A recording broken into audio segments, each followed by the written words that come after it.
Ang guyabano, napakalusog.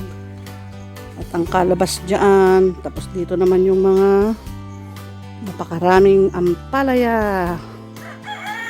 Ayan o. Paano dyan sa kapulupot dyan sa sa bakod. Magsawa tayo sa dahon ng ampalaya.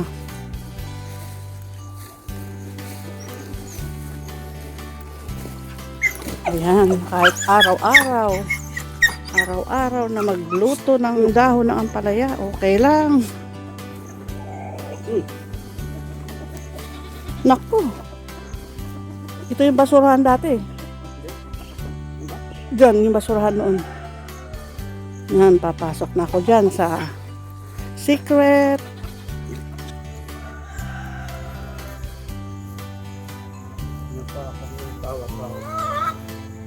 Maraming tawa-tawa rin dyan, ano?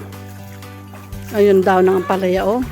Nakakalayat doon sa bakod.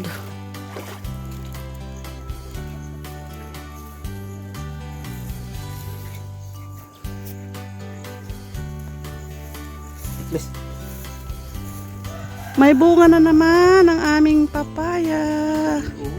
Ayan, ang daming bunga.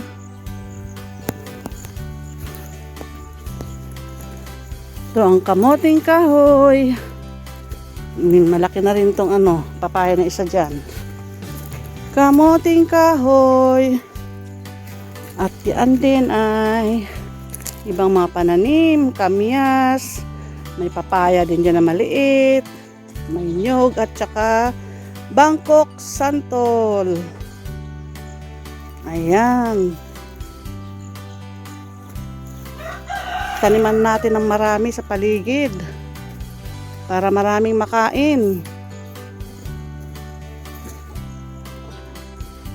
Ito yung hiningi ko kahapon, hindi ko pa nitatanim. Mamayang hapon ko itatanim to. Galing kaming palengke kasi, kaya mamayang hapon na lang itatanim. Kayo ha? Nagugutom na kayo.